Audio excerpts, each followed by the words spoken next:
Welcome to Casey Love Monsters. I'm Casey Love. Today I'm going to take you through part 3 of painting the Zombie Tor latex mask. Remember to leave comments down below, like, subscribe, and let's get to the video.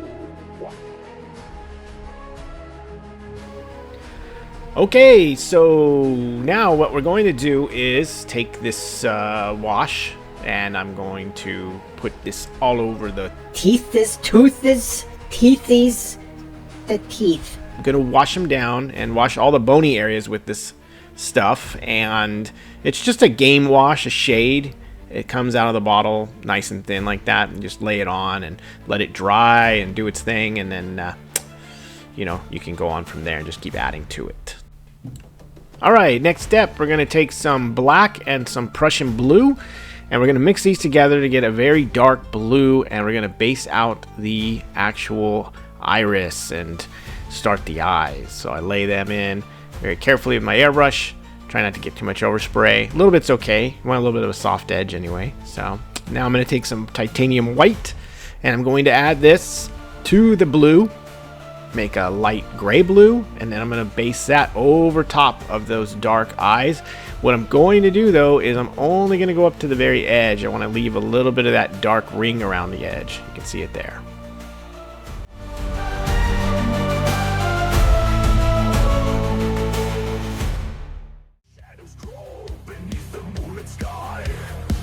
Of the world, we watch it die. Broken dreams and blood-stained streets, echoes of a time we used to keep. They're coming slow, but they never sleep. Eyes like voids and hunger deep. You can run, but you can't. Okay, so now I'm mixing up some white and some gray blue, and I'm gonna put in the striations and start laying in what gives the eyes a lot of life. You want to do this with a very, very tiny brush. I think I'm using like a 100 brush or something like that. And basically just very, very carefully lay in those striations and build it up. Okay, and then the next thing I'll do is I'll use some browns. You'll see on the paper plate there some warm browns and other colors in the eyes, just to put little accents inside those striations. And I'll use multiple layers of blue and stuff. And then what I'll do next is right here I'm gonna spray some like yellowish tones and a little bit of like reddish orange tones to kind of age the eyes down and give them this kind of creepier look. Say your prayers to God's long dead, but faith won't stop what's been unleashed. A nightmare born from death's disease.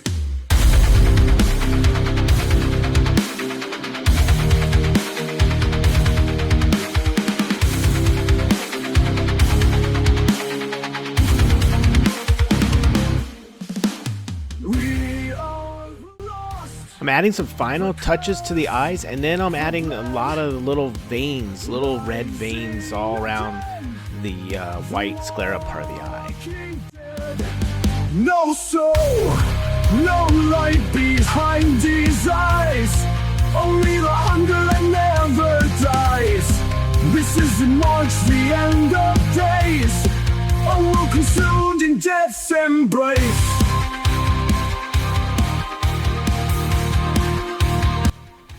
Okay, now what I'm doing is I'm going to take this very, very light blue with a lot of white in it and thin it way, way out, like with a lot of water and then a lot of heavy alcohol.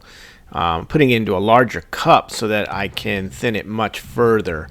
What I want is a very, very, very thin wash. Now you got to be careful with what I'm about to do here when you're doing this, because if you go too thin, it's not going to have much of an effect, and you're going to keep trying to build it up and build it up.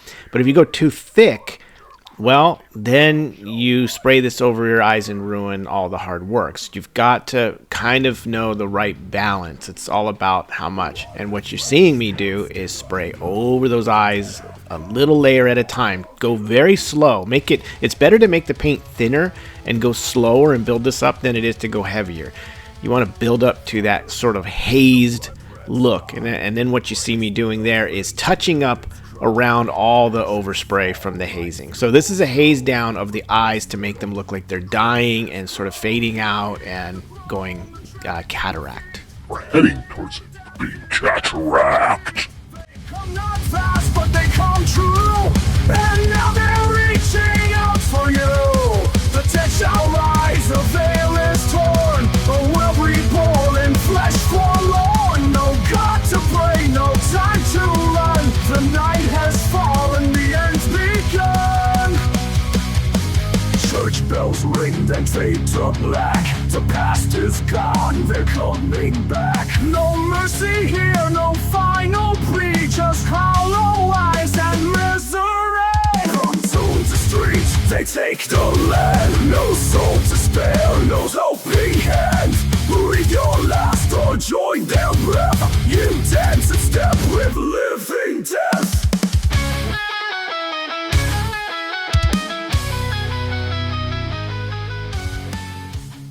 Now what I'm doing is I'm taking a red and I'm going to use this. I'm going to thin it out with some water and a little bit of alcohol, which you can't see here because I didn't film it correctly. I'm so new to this YouTube stuff. Forgive me, guys. Okay, anyway, you know what I'm doing.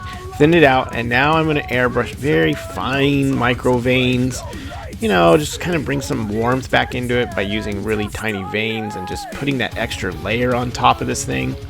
It's all about layering, you know, just subtle layers of color and different effects going over top of the mask to bring it to life. So that's what you see me doing here.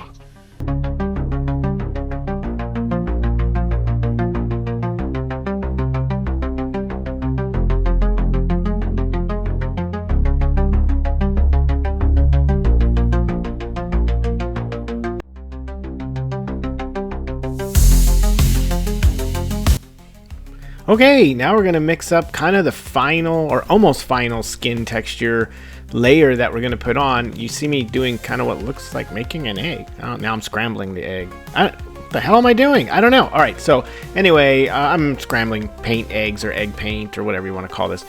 I'm mixing an off-white. Basically, that's all I'm doing. So what I'm going to do with this is to water it down, make it real thin with water. You see me spraying that on a paper plate.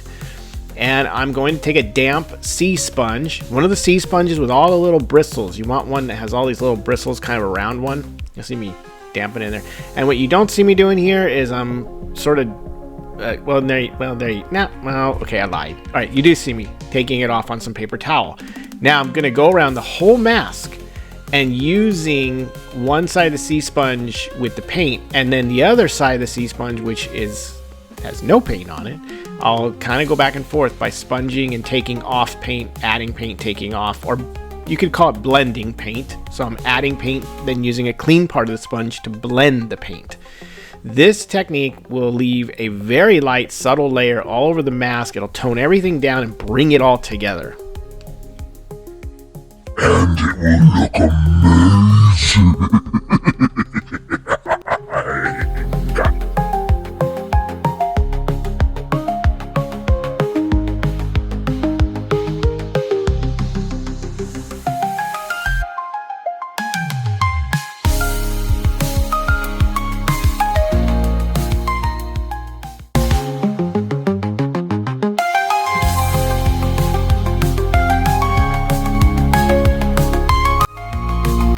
Alright, so now what I'm going to do is mix up a few repeat colors that I've used before, and I'm going to do some spatters and some overspray to kind of just bring it together, you know, a little green, little blue, and then some brown. Bring all of it together and kind of just tone it to where I want it exactly.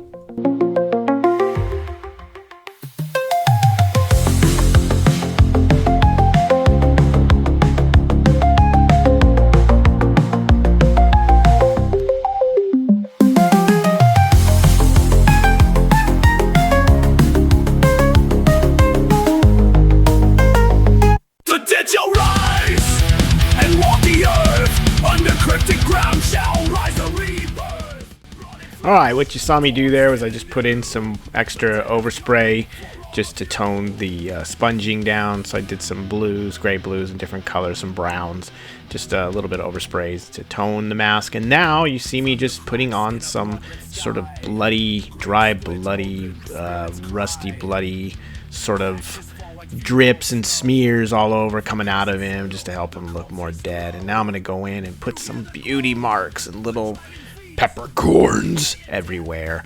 Little brown beauty marks.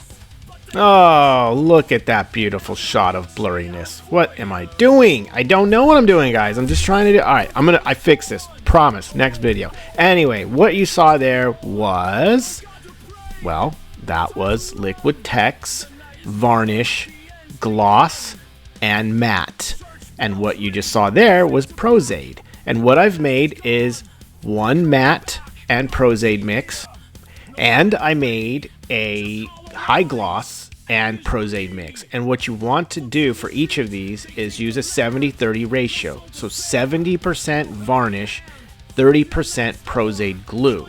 This way when it dries, it's not sticky and tacky. It'll dry non-tacky. The varnish, what it does is makes the varnish more flexible than it already is, which makes your mask very flexible and all the paint layers are sealed in. Okay, after adding all that sealer, the matte and the varnish gloss, I let it dry for a bit or hair dry the mask. Once everything's dry, you can move on to the final step, which is adding gloss and other effects.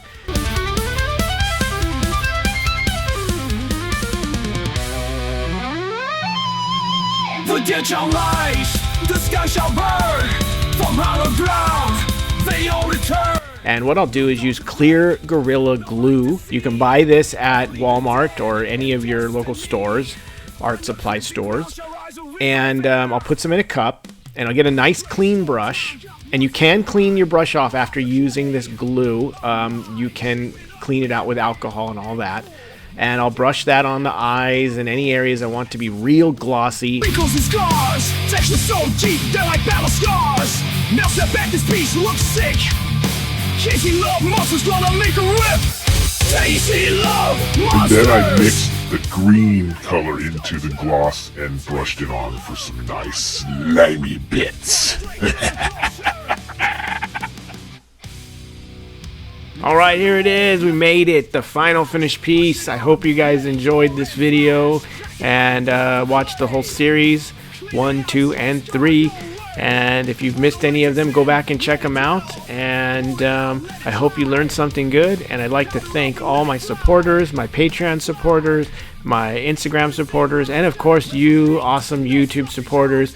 Without you guys, I would not be able to do this. And I hope you guys enjoyed and learned something from this. And look for the next videos coming soon. This freaky beast will mesmerize. Show your crew, let them see the monster you made from your fantasy. Tasty Love Monsters, latex painted under tiny Casey Love Monsters. And remember to please like, subscribe, hit that notification bell so that you're always notified of when I put up new videos. Alright guys, it's been awesome, and I will see you all soon. Bye bye.